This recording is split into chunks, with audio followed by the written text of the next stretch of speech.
ప్రభువుకు స్తోత్రములు కలుగునుగాక. ప్రభు అయిన యేసు క్రీస్తు వారి దివ్యమైన నామమున మీ అందరికీ వందనములు. ప్రభువు బిడ్డలారా, ఈ నూతన దినములో ప్రభు మనలను నూతనముగా దర్శించి ఈ దినమంతట్లో ఆయనకు దగ్గరగా మనం నడుచున్నట్లు కృప చూపును కాక, ఆయన వాక్యము ద్వారా మనలను సిద్ధపరచును గాక. గతంలో ఒక గంభీరమైన సత్యాన్ని మనం తెలుసుకోవటానికి ప్రారంభించాం. అదేమనగా దేవుని వాక్యములోని మర్మములు. దేవుని వాక్యములో అనేక మర్మాలు ఉన్నాయి. వాటిలో ప్రాముఖ్యమైన 7 మాత్రం మనం ప్రస్తావించుకున్నాం. ఆ 7 ఒకదాని తదుపరి ఒకటి సాధ్యమైనంత వరకు నేర్చుకొనుచున్నాము. 7 అనేది సంపూర్ణ సంఖ్య కనుక ఈ సంపూర్ణ మర్మముల అనుభవము దేవుని వాక్యం అంతటికీ కూడా సంబంధించినట్లు క్రోడీకరించి మనం తెలుసుకొనుచున్నాము. మొదటి మర్మము సువార్త మర్మము. దేవుని వాక్యంలో ఎఫెసీయులకు రాసిన పత్రిక 6వ అధ్యాయం 19వ వచనంలో ఈ మాట ఉంది. రెండవ మర్మము వాక్య మర్మము. కొలస్సీయులకు రాసిన పత్రిక 1వ అధ్యాయము 26, 27 వచనాలలో రాయబడి ఉంది. మూడవ మర్మము దేవుని రాజ్య మర్మము. మార్కు రాసిన సువార్త 4వ అధ్యాయం 11వ వచనములో వ్రాయబడి ఉంది. 4వ మర్మము సంఘ మర్మము. ఎఫెసీయులకు వ్రాయబడిన పత్రిక 5వ అధ్యాయం 32వ వచనములో దీనిని మనం గ్రహించగలము. 5వ మర్మము దేవుని చిత్తము. విశ్వాసిగా దేవుని చిత్తము ఎరుగుట చాలా ప్రాముఖ్యమైనది. అది ఒక మర్మముగా ఎఫెసీ పత్రిక 1వ అధ్యాయము 9వ వచనంలో ఈ మాట మనం గమనించగలము. 6వ మర్మము రాకడ మర్మము. కొరింథీయులకు రాసిన మొదటి పత్రిక 15వ అధ్యాయం 51వ వచనంలో దీనిని మనము చదవగలము. 7వ మర్మము భక్తి మర్మము. తిమోతికి వ్రాసిన మొదటి పత్రిక 3వ అధ్యాయం 16వ వచనంలో ఈ మాట మనము గమనించగలం. ప్రభు బిడ్డలారా, ఈ 7 మర్మాలలో మొదటిది అయిన సువార్త మర్మమును గూర్చి గత 3 ఎపిసోడ్లలో మనము తేటగా విన్నాం. కనుక ఈనాడు 2వ మర్మానికి ప్రభు మనల్ని నడిపించుచున్నాడు. జాగ్రత్తగా దీనిని మనం గ్రహించటానికి ప్రభువు కృపనిచ్చునుగాక. ఆ 2వ మర్మము వాక్య మర్మము. కొలస్సీయులకు రాయబడిన పత్రిక 1వ అధ్యాయం 26, 27 వచనాలలో మనము ముందుగా తెలుసుకున్న రీతిగా మర్మము అనునది సత్యములను కలిగి ఉన్నది. ఈ సత్యములను బయలుపరచున్నది మర్మము. ఈనాడు ఈ 2వ మర్మమైన వాక్య మర్మములో 7 సత్యాలు దాగి ఉన్నాయి. ఇది ఎంతో ఆసక్తికరమైన, అవసరమైన, గంభీరమైన మర్మము. వాక్య మర్మము ప్రాముఖ్యమైనది. దీనిని ఎంతో జాగ్రత్తగా గ్రహించుటకు ప్రభు కృపనిచ్చునుగాక. ఇందులోని 7 సత్యాలను కూడా ఒకదాని వెంబడి ఒకటి మనం గ్రహించుదాం. ఇవి తెలిసినవే మీ జ్ఞాపకానికి తెస్తాను. అయితే ఒక్కొక్క మర్మములోని ఆ సత్యము మన అనుభవములోనికి గ్రహించినప్పుడే ఇది నాకు తెలుసును లేదా ఇది నేను ఎరుగుదును అని మనం చెప్పగలం తప్ప ఇది విన్న వెంటనే ఇది విన్నాము అని వదిలివేస్తే ఇది దేవుని వాక్యం కనుక దాని ప్రాముఖ్యతను గమనించి మనం ఎంతవరకు ఉన్నామో అనేది ప్రశ్నించుకుంటూ గ్రహించుకుంటూ వినటానికి ప్రభు మనకు కృపనిచ్చునుగాక. వాక్య మర్మములోని 7 సత్యాలలో మొదటి సత్యం ఏంటంటే వాక్యము యేసుక్రీస్తు ప్రభువే. ప్రభువే వాక్యం. దేవుని వాక్యంలోనే ఆ మాట చూడగలం. యోహాను వ్రాసిన సువార్త 1వ అధ్యాయం మొదటి 2 వచనాలలో ఆదియందు వాక్యముండెను, వాక్యము దేవుని యొద్ద ఉండెను, వాక్యము దేవుడై ఉండెను, ఆయన ఆదియందు దేవుని యొద్ద ఉండెను అని చదువుతాం. అదే అధ్యాయం 14వ వచనానికి వెళితే ఆ వాక్యము శరీరధారి అయి కృపా సత్య సంపూర్ణుడుగా మన మధ్య నివసించెను అని వ్రాయబడింది. ఇప్పుడు ఈ యోహాను సువార్త 1వ అధ్యాయంలోని 1-2 వచనాలు మరియు 14వ వచనాన్ని కూడా కలిపి మనం చదివితే ఆ 2వ వచనములోని ఆయన అనే మాట ప్రభువైన యేసుక్రీస్తునే సూచిస్తుంది. దీనిని ప్రకటన గ్రంథంలో యోహాను సువార్తికుడు ఆయనే ప్రకటన గ్రంథం రాశాడు కనుక అక్కడ దానికి ఆయన ముద్ర వేసినట్టు కన్ఫర్మ్డ్గా ఆయన చెప్పినాడు. ప్రకటన గ్రంథం 19వ అధ్యాయం 13వ వచనంలో దేవుని వాక్యము అను నామము ఆయనకు అనగా క్రీస్తుకు పెట్టబడి ఉన్నది. ప్రభువైన యేసుక్రీస్తు వారే వాక్యము అని ఇక్కడ మనం గమనించగలము. దీనిని కాస్త లోతుకి వెళ్ళాలంటే ఆదియందే దేవునితో కూడా వాక్యమై ఉన్న క్రీస్తు ఉన్నాడు, పరిశుద్ధాత్మ దేవుడు ఉన్నాడు. త్రియేక దేవునిగా సృష్టికారకుడై ఉన్నాడు. దీనిని నిర్ధారించి గమనించటానికి మీకా అనే ప్రవక్త 5వ అధ్యాయం 1వ వచనంలో ఈ రీతిగా వ్రాసినాడు. పురాతన కాలము మొదలుకొని శాశ్వత కాలము ఆయన ప్రత్యక్షమగుచుండెను.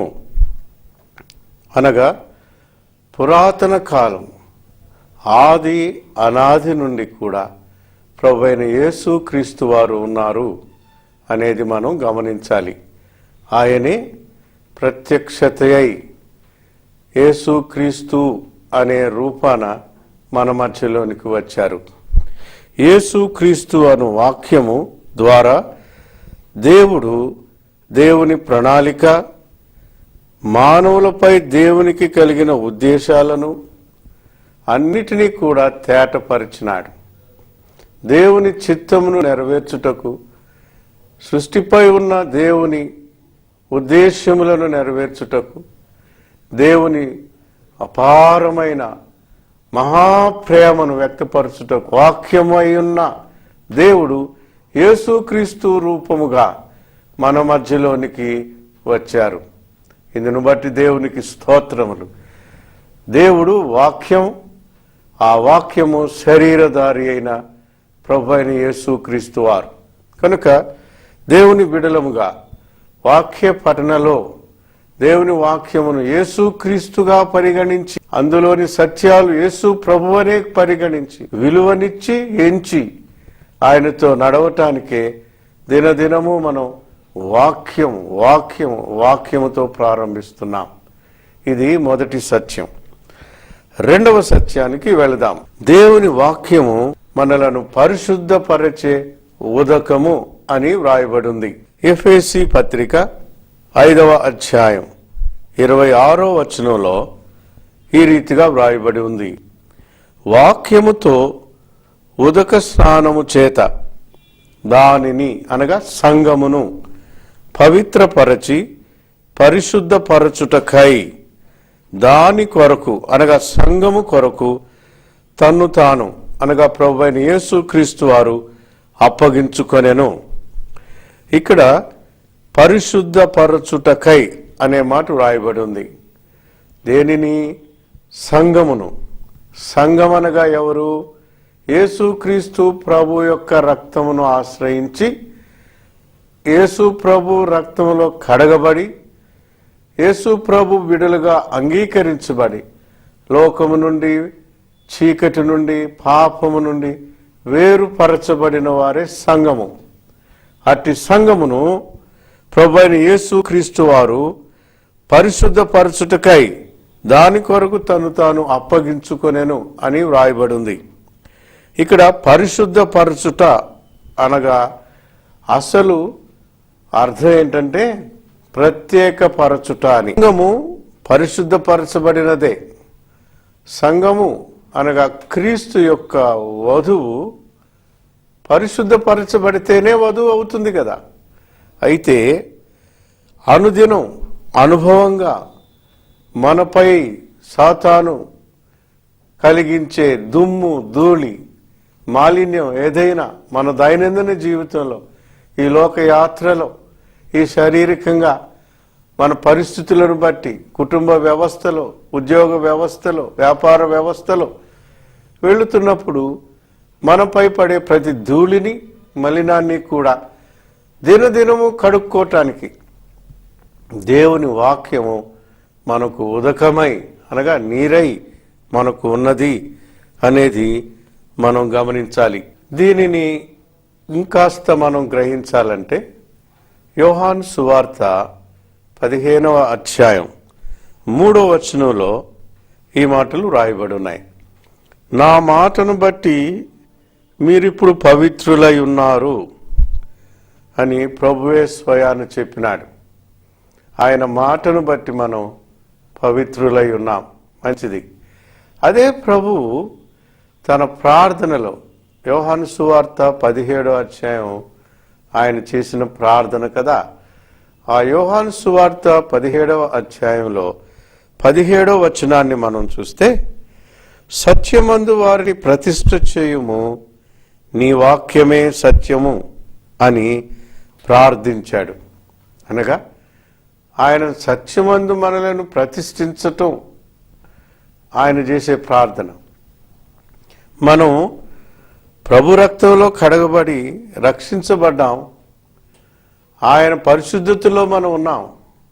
ఆయనను దినదినము ఆయన కొరకు ప్రత్యేకించబడిన వారముగా బ్రతకాలంటే, ఆయన ప్రతిష్టత దినదినము మనలో నెరవేరాలంటే ఆయన వాక్యం అనే ఉదకం చేత మనం కడగబడితే అప్పుడు ఆయనకు ఆయన వారై, ఆయనలో నిలిచిన వారై, ఆయనతో ఫలించే వారముగా మనం ఉండగలం. కనుక దేవుని వాక్యము మనలను దినదినము శుద్ధి చేయు క్లెన్సింగ్ ఏజెంట్గా పనిచేస్తుంది. పరిశుద్ధపరిచే ఒక ఏజెంట్గా, ప్రతినిధిగా మనకు దేవుని వాక్యం ఇవ్వబడింది. అందును బట్టి దేవునికి స్తోత్రములు. వాక్యం అనే మర్మములో ఉండే రెండవ సత్యం ఏదనగా ఆయన వాక్యమై మనలను దినదినము పరిశుద్ధపరచు ఉదకముగా ఆ వాక్యము మనకు ఉంది.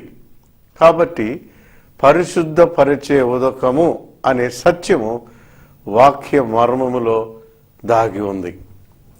ఇప్పుడు 3వ సత్యానికి వెళదాం. దేవుని వాక్యము విత్తనము లాంటిది అనేది వాక్య మర్మములోని 3వ సత్యం.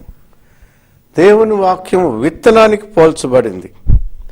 విత్తనములో జీవముంది. ఆ జీవము మొలకెత్తుతుంది, ఎదుగుతుంది, కొమ్మలు రెమ్మలు మానవుతుంది, చెట్టు అవుతుంది, ఫలిస్తుంది, కాయలు కాస్తుంది. ఆ కాయలు మరలా విత్తనాలై మరలా ఫలించటానికి, వ్యాపించటానికి, విస్తరించబడటానికి అవి ఉపయోగపడతాయి. కనుక దేవుని వాక్యము కూడా అలాంటి ప్రక్రియలను చేయగల సామర్థ్యము కలిగినది అని మనము గమనించాలి. దేవుని వాక్యంలో ఈ విత్తనములో ఇప్పుడు మనం ఎన్ని చెప్పుకున్నామో అన్ని ప్రణాళికలు దాగి ఉన్నాయి. ఆ వాక్యము మనకు జీవమై, ఆ జీవాన్ని బట్టి ప్రభువులో ఒక పచ్చదనంతో పైకి లెగుస్తూ, అంటే మొలకెత్తుతూ దినదినము వాక్యంతో పెంచబడుతూ, ప్రార్థనలో వాక్యంలో పెంచబడుతూ మనం విస్తరించబడుతుంటాం. కొమ్మలు రెమ్మలు వేస్తాం, పుష్పిస్తాం, ఫలిస్తాం, కాయలు కాస్తాం. ఆ కాయలు విత్తనాలై అనేక చెట్లుగా విస్తరించబడతాం. ఇంత ప్రణాళిక దేవుని వాక్యము ద్వారానే, దినదినము నూతన పరచటానికి ఉపయోగపడే దేవుని వాక్యం ద్వారానే, ఆ విత్తనమైన దేవుని వాక్యములో కలిగిన సత్యాలను అనుభవించుట ద్వారానే మనం జీవించగలం. కనుక వాక్య మర్మములోని మూడవ సత్యం ఏంటంటే, విత్తనము లాంటిది దేవుని వాక్యం. ఆ విత్తనములో దాగి ఉన్న ప్రతి ప్రక్రియ కూడా దేవుని వాక్యంగా మన జీవితంలో నెరవేరుతాయి. దీనిని గ్రహించి ఆ వాక్య విలువనెరిగి, ఆ వాక్యం ఇచ్చే విటమినులతో మొలకెత్తి ఫలించటానికి, మన ఫలాలు నిలిచి ఉండటానికి వాక్యంలో మనం ఎదుగుదాం. ఇది గమనించాల్సిన మూడవ సత్యమని నేను మనవి చేసుకొనుచున్నాను. నాలుగవదిగా, దేవుని వాక్యము వెలుగిచ్చున్నది. వెలుగు అనేది లైట్ అంటాం కదండి. ఈ లైటే కాదండి, అక్కడ ఎన్లైటన్మెంట్ ఇచ్చున్నది అని మనం గమనించాలి. దేవుని వాక్యంలో చూస్తాం. కీర్తన 119, 130లో ఈ మాటలు వ్రాయబడ్డాయి. నీ వాక్యము వెల్లడి అగుట తోడనే వెలుగు కలుగును, తెలివి లేని వారికి తెలివి కలిగించును. ఎంత గొప్ప మాట అండి. దేవుని వాక్యం ద్వారా మనకు వెలుగు వస్తుంది, వెలిగింపు వస్తుంది. We get the light and the light makes us enlightened. విజ్ఞానము, జిజ్ఞాస, విస్తరించగలిగిన ఆత్మీయ మనోనేత్రం తెరవబడుతుంది. ఇది దేవుని వాక్యం ద్వారానే మనం గ్రహించగలమనేది మనం నేర్చుకొనుచున్నాం. మరి ముఖ్యంగా ఇంకొక ప్రాముఖ్యమైన అంశాన్ని మీకు జ్ఞాపకం చేయాలని ఉంది. అదేంటంటే, దేవుని వాక్యం ద్వారా మనకు వృద్ధులకు మించిన జ్ఞానం, లోకమునకు మించిన జ్ఞానం, సాతానుకు మించిన జ్ఞానం, వయసునకు మించిన జ్ఞానం అనుగ్రహించబడుతుంది. వేదాంతి అయిన అపోస్తలుడైన పౌలు భక్తుడు కొరింథీ సంఘానికి రాస్తూ 2వ పత్రికలో 2వ అధ్యాయం 11వ వచనంలో ఈ రీతిగా రాశాడు. మనము సాతాను తంత్రములను ఎరగని వారము కాము. ఇంగ్లీష్లో ఈ మాట బహు తేటగా ఉంది. We are not unaware of all satanic devices. Satanic devices పెట్టుంటాడు. ఒక పద్ధతి, డివైస్ అంటే ఒక పద్ధతి. ఉదాహరణ చెప్పాలంటే, ఎలక్ట్రికల్ ఫ్యూజ్ ని ఏమంటారంటే సేఫ్టీ డివైస్ అంటారు. అట్లా సాతానుడు వాని డివైజులు పెట్టాడు. మన జీవితంలో పద్ధతిగా పడగొట్టే విధానాలు పెట్టాడు. మన ఆశల మేరకు, కోరికల మేరకు, కుటుంబంలో కలిగిన బలహీనతల మేరకు వాని డివైజెస్ మనల్ని వెంటాడుతున్నాయి. వాని తంత్రములను, కుతంత్రములను మనం గెలవవలసిన వారమై ఉన్నాం. దేవుని వాక్యం సెలవిస్తుంది. వాక్యం అనేది మనకు సాతాను తంత్రములను అని చెప్పే స్థితిలోనికి తెస్తుందండి. సాతాను పెట్టే శోధనకు పడిపోవటం సులభం, కానీ విశ్వాస జీవితంలో వాక్యము ద్వారా వాక్య సత్యం గ్రహించటం ఏంటంటే, సాతాను తంత్రములను గెలవగలిగిన జ్ఞానం దేవుని వాక్యంలో మనకు అనుగ్రహించబడుతుంది అనేది. ఇది వాక్య మర్మములోని 4వ సత్యం. 5వ సత్యానికి వెళదాం. 5వ సత్యం ఏంటంటే, దేవుని వాక్యము 2 అంచులు గల ఖడ్గము అని వ్రాయబడింది. హెబ్రీ పత్రిక 4వ అధ్యాయం 12వ వచనంలో మనం చదివితే, దేవుని వాక్యము సజీవమై బలము గలదై 2 అంచులు గల ఎటువంటి ఖడ్గము కంటెను వాడిగా ఉండి ప్రాణాత్మలను, కీళ్లను, మూలుగను విభజించునంత మట్టుకు దూరుచు హృదయం యొక్క తలంపులను ఆలోచనలను శోధించుచున్నది. గమనించారా? దేవుని వాక్యము రెండంచుల ఖడ్గం, ఎదుటివానిని బోధించువానిని కత్తిరించగలిగిన ఖడ్గము లాంటిది దేవుని వాక్యం. ఆత్మీయ క్రమములోనికి తెచ్చేది దేవుని వాక్యం. అందుకని ఎఫెసీయులకు రాసిన పత్రికలో అపోస్తలుడైన పౌలు అంటారు, దేవుని వాక్యము ఖడ్గము అంటాడు. 6వ అధ్యాయం 17వ వచనంలో దేవుని వాక్యము ఖడ్గమునకు పోల్చబడింది. వాక్య మర్మంలో ఉన్న 6వ సత్యానికి వెళదాం. దేవుని వాక్యము అగ్ని వంటిది అని వాక్యంలో ఉంది. ఇర్మియా గ్రంథం 23వ అధ్యాయం 29వ వచనంలో నా మాట అగ్ని వంటిది కాదా అంటాడు. దేవుని మాట, దేవుని వాక్యం, దేవుని వాక్యము అగ్ని అయి మన మీద కృంభరించబడి ప్రతి మాలిన్యము నుండి దహించి వేస్తుంది. ఇది ప్రాముఖ్యంగా దేవుని వాక్యము 2 విధాలుగా విశ్వాస జీవితంలో పనిచేస్తుందండి. మొదటిది, విశ్వాసిగా జీవించే జీవిత యాత్రలో కలిగే ప్రతి మలినము, చెత్త, అనవసరమైనది దహించి వేయబడి తొలగించబడుతుంది. రెండవది, విశ్వాసి జీవిత యాత్రలో మన ఫలాలు గోధుమలుగా కాకుండా గురుగులైతే, ఒకవేళ పొట్టుగా మారినట్లయితే దానిని కూడా దేవుని వాక్యం గ్రహించుట ద్వారా అది పొట్ట, గురుగుల, గట్టి గింజల అని బేరీజు వేసుకుంటూ ఆ వాక్య క్షాళన చేత పొట్టును, గురుగులను మనమే దహించుకుంటూ కాని దానికి వేరై దేవుని జీవములో, గట్టితనములో, విశ్వాస్యతలో గట్టి గింజలుగా నిలవటానికి దేవుని వాక్యం మనకు అగ్నిగా పనిచేస్తుంది. ఇది 6వ సత్యం. చివరిగా 7వ సత్యం ఏంటంటే, అదే ఇర్మియా తన గ్రంథంలో రాశాడు. 23వ అధ్యాయం 29వ వచనంలో నా మాట బండను బద్దలు చేయు సుత్తి వంటిది కాదా.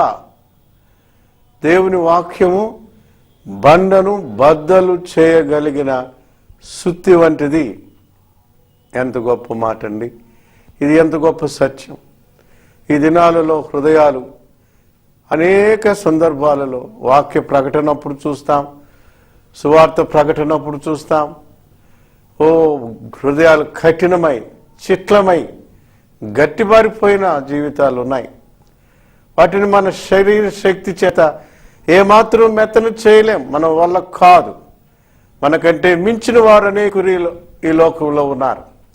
అయితే మహా నెబుకద్నెజరులు సహా, బెల్షస్సరులు సహా మెత్తన చేయబడి, మలచబడి, వంచబడిన ఏకైక ఆయుధం దేవుని వాక్యం. దేవుని వాక్యం సుత్తి లాంటిదై పగలగొట్టగలిగి మెత్తన చేయగలిగినది అనేది మనం గమనించాలి. ప్రియులారా, ఏ విషయంలోనైతే చిట్లం గట్టిపోయిన పరిస్థితిలో ఉన్నామో, ఇది పనికిరాదు, చాలా గట్టితనానికి వచ్చింది, దీనిని కట్టుటానికి వీలయ్యేది కాదు అని ఆ నేర్పరి అయిన శిల్పకారుడు మనల్ని ప్రక్కకు త్రోసివేసే అంత గట్టితనం మనలో కలిగి ఉన్నామేమో. ఎన్నో బోధలు విన్నాం. ఆ కరుగుతనం, ఆ ఆత్మీయ కఠినత్వం, శారీరక తలంపుల ఇంకేదైనా లోక సంబంధమైన కఠినత్వం మెత్తనిదిగా కాక, వాక్యముతో మెత్తన చేయబడక, ఇంకనూ ఆ గట్టితనంతో కొనసాగుతున్నట్లయిన ఎడల నేను మనవి చేస్తున్నాను, ఈ వాక్య ధ్యానం, దేవుని వాక్యం అనేది సుత్తి లాంటిది. ఈ శుద్ధి అయిన వాక్యం చేత మెత్తన చేయబడి ప్రభు పాదాల దగ్గరకు వచ్చి ఆయన ఆశీర్వాదాలతో బ్రతుకుదాం. అయిందేమో అయింది, గతం గతః. ఇక ముందున్న జీవితంలో మన ప్రతి కఠినత్వాన్ని కూడా ప్రభు దగ్గర ఒప్పుకొని విడిచిపెట్టి దేవుని వాక్య ఆశీర్వాదాలతో జీవించటానికి కృపనిచ్చునుగాక. ఈ రీతిగా దేవుని వాక్య మర్మము అనేది 7 సత్యాలతో ఉన్నదని మనం గమనించాలి. దేవుని వాక్యంలో ఇంకొక మాట కూడా నేను మీ జ్ఞాపకానికి తెచ్చి ముగించాలని ఆశపడుతున్నాను. అదేమనగా 107వ కీర్తన 20వ వచనంలో ఆయన తన వాక్కును పంపి వారిని బాగు చేసెను, వారు పడిన గుంటలలో నుండి వారిని విడిపించెను అని వ్రాయబడి ఉంది. ప్రభు బిడ్డలారా, వాక్యం వింటున్న సోదరి సోదరులారా, దేవుడు ఆయన వాక్కును ఈ రీతిగా పంపినప్పుడు, వాక్యాన్ని మనకిచ్చినప్పుడు, ఎందుకు అంటే అందులోని మర్మమైన సత్యం మనల్ని బాగు చేయటానికి. మనం ఏ గుంటలో పడ్డామో ఖచ్చితంగా ఆయన మనల్ని లేపటానికి ఆయన వాక్యం మనకిస్తున్నాడు. ప్రతి గుంట నుండి లేస్తాం, తెలుసో తెలియకో ఆ గుంటలో జారేమా పర్వాలేదు. ఈ ఉదయకాలంలో ఆ అడుగు వెనక్కి తీసుకోవటానికి, ఆయన నిన్ను బాగు చేయటానికి, నీ కుటుంబాన్ని బాగు చేయటానికి, బిడలను బాగు చేయటానికి వాక్కును పంపుతున్నాడు.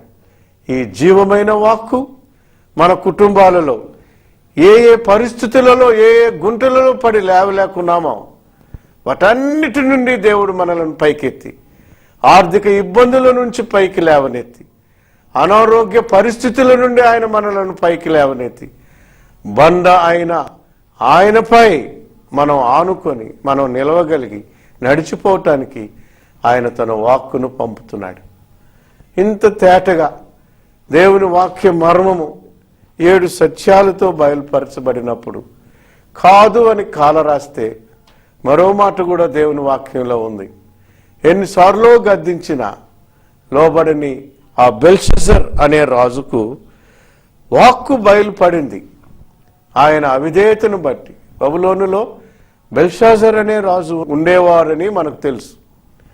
దేవుని మందిరములోని పాత్రలను తెచ్చి దేవుని పాత్రల చేత తన మద్యాన్ని నింపుకొని తన వారి చేత తన వారితో కూడా ఆయన ఆనందిస్తూ ఆ మద్యాన్ని సేవిస్తుండగా వ్రాయబడిన వాక్కు మెనే మెనే టెకేల్ ఉఫార్సేన్, నిన్ను చూచాను, నిన్ను తూచాను, నిన్ను తీశాను అనే మాట ఆ రాజుకు అర్థం కాకపోయినా అర్థమయ్యే రీతిలో దేవుడు ఆయన మీదకు పంపిన శిక్ష ఏంటంటే, ఆయన తరువాత అర్థం చేసుకోగలిగాడు ఆ శిక్షను బట్టి.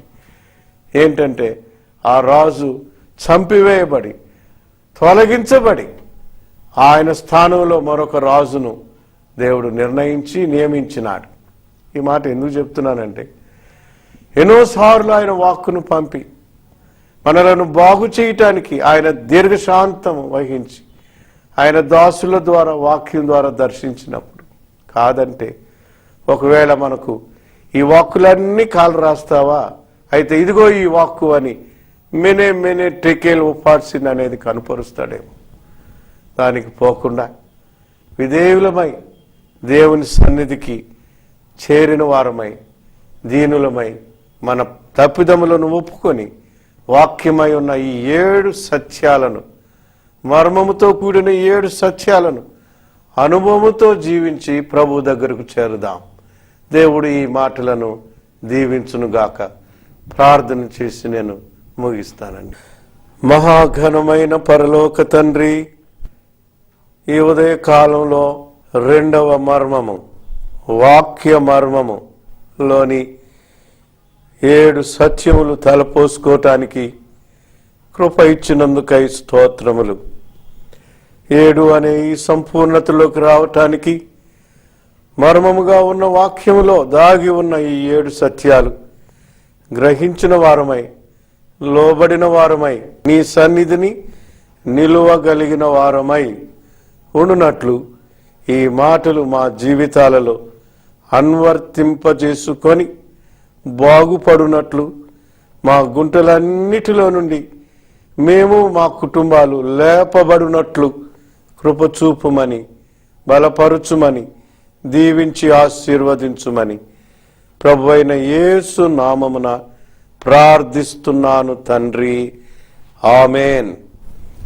తండ్రి అయిన దేవుని ప్రేమయు, ప్రభు అయిన యేసు క్రీస్తు వారి కృపయు, పరిశుద్ధాత్మ దేవుని యొక్క సన్నిధి సహవాసము సదాకాలము మనకు తోడై ఉండును గాక. ఆమేన్.